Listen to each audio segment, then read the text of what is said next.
So it is now currently being reported that the Los Angeles Lakers are going to attempt to try and make a run for Giannis Antetokounmpo. What's going on, everyone, and welcome back to the channel. Today I've got some more NBA news to talk about. Again, this is currently being reported by Sean Devani. I think that's how you spell, that's how you say his name, rather. He is currently saying that the Lakers will likely make an attempt at Giannis Antetokounmpo, and I would assume what he's mainly talking about when it does come to this is possibly actually trying to make a trade for Giannis. Now, in my opinion, I think it's clearly, the Toronto Raptors and the Miami Heat are the favorites to try and trade for Giannis. I definitely believe it will be the Miami Heat. They will have the most assets. They'll have quite a decent amount of picks. I definitely feel like there could be a way where the Miami Heat will 100% look to try and trade for Giannis very soon.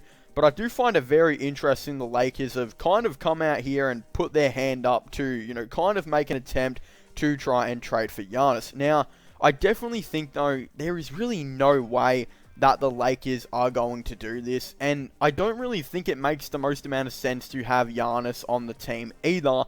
And it doesn't really make any sense for the Bucks to trade him there, as they don't really have as many assets as any of these other teams.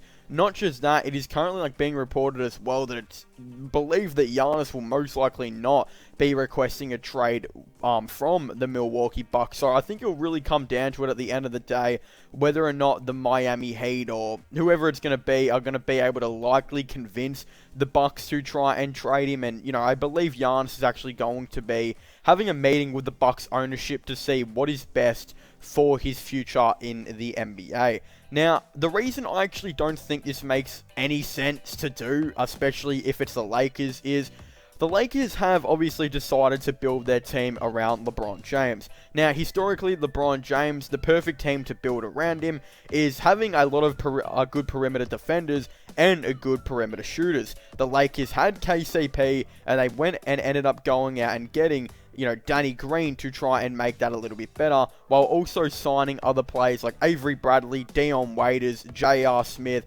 Jared Dudley, who are all veteran players that are all very, very, capable of shooting the three-point ball. Now, this is obviously a very good thing, and it's what teams have done for the most part when it's been in LeBron James' career.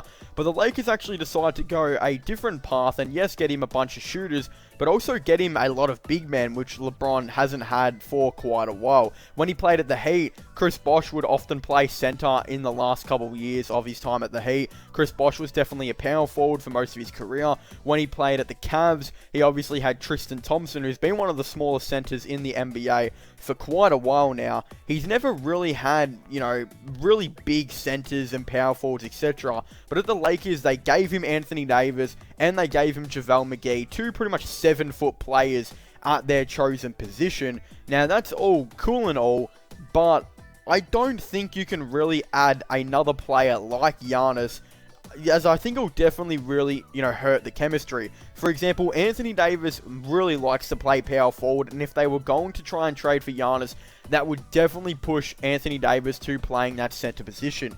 If Anthony Davis would have to play that center position, he would definitely not be happy, and I doubt he would want to play that center position at all at any point throughout the regular season. He has, chosen to play it a little bit in the playoffs, but that's just doing it for the team's benefit against the small ball Houston Rockets.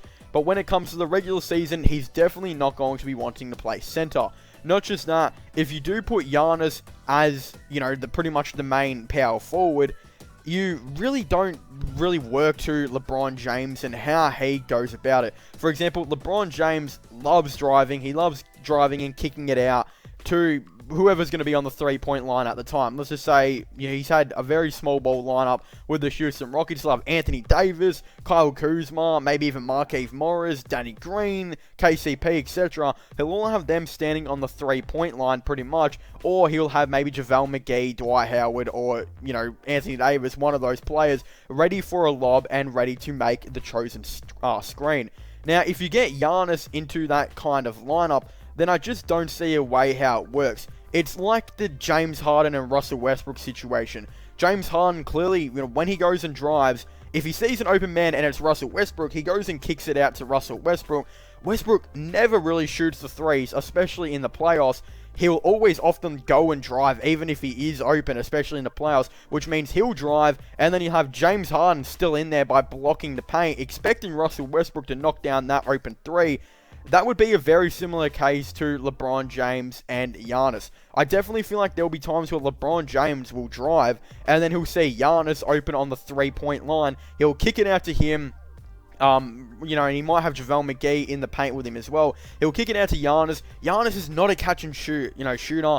He's only just started to shoot now, and I definitely don't think LeBron James is going to be able to turn him into the catch and shooter. So this is where the issue comes into it. LeBron James, he decides not to do a lob to whoever it's going to be, JaVale McGee, Anthony Davis, or Dwight Howard. So let's just say, yeah, he decides not to do that lob, kicks it out, open man, Giannis is in the corner. Giannis then goes ahead and tries and drives. Then you'll have LeBron James, who will be still stuck in the paint or close to the mid-range option.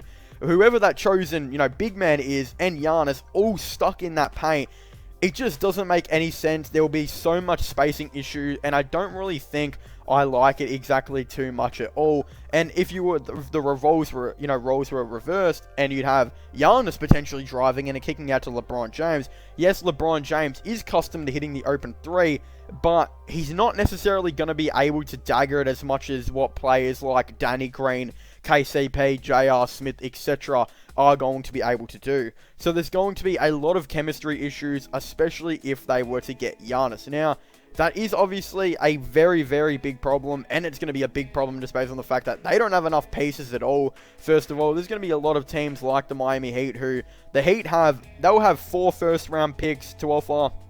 They'll have young players like, Tyler Hero, Duncan Robinson, Kendrick Nunn, Derrick Jones Jr., etc., who the Bucks will all be interested in. While if you look at the Lakers team, they'll have a couple of first-round picks to offer at best, and then they'll have some okay players like Kyle Kuzma, etc. They just wouldn't be able to get the deal done from a normal trade. What I think would have to happen is they would have to wait for a sign and trade to see if Giannis, remains with the Milwaukee Bucks past this season. If then they can try and sign and trade. And yes, I did talk about a lot of the issues that would arise with having Giannis, on the floor with LeBron James and Anthony Davis at the same time. But there could also be some positives. For example, if they can somehow convince AD to play the center position a lot more and maybe rotate it guarding the center. Giannis has shown at the Bucks especially, he can definitely guard the center position when, Brook Lopez is getting overpowered. So you got those two players who can both guard the center position if really needed. If Anthony Davis was really able to finally get convinced to do that, then of course go for Giannis. But the reason I'm talking about all these bad chemistry issues is I don't think AD is ever going to be convinced to permanently guard the center position / play that center position. So, again, I don't really think it would work out like that at all. It just doesn't make any sense to me.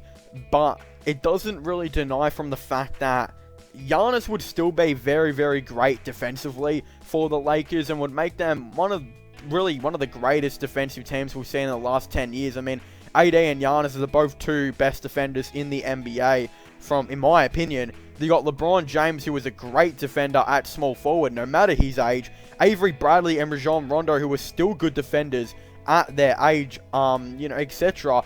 Danny Green, great perimeter defender. It would be pretty insane. But I definitely feel like I would worry about the shooting if I was the Lakers. I mean, the starting 5 would most likely be Avery Bradley, Danny Green, LeBron James, Giannis, and Anthony Davis.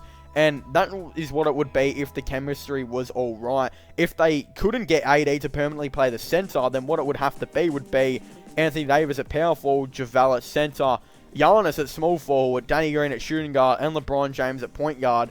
Yeah, the shooting there would be pretty damn awful. So I definitely can't really see something like that happening. But anyway, I want to thank you guys so much for watching this video. Make sure to leave a like and subscribe to the channel. Definitely comment in the comment section down below. What are your thoughts and opinions on this? Do you guys think it'd be a good idea for the Los Angeles Lakers to try and trade or do a sign and trade for Giannis Antetokounmpo? Or do you guys think the chemistry would be absolutely terrible and that the Lakers have nothing to offer at all?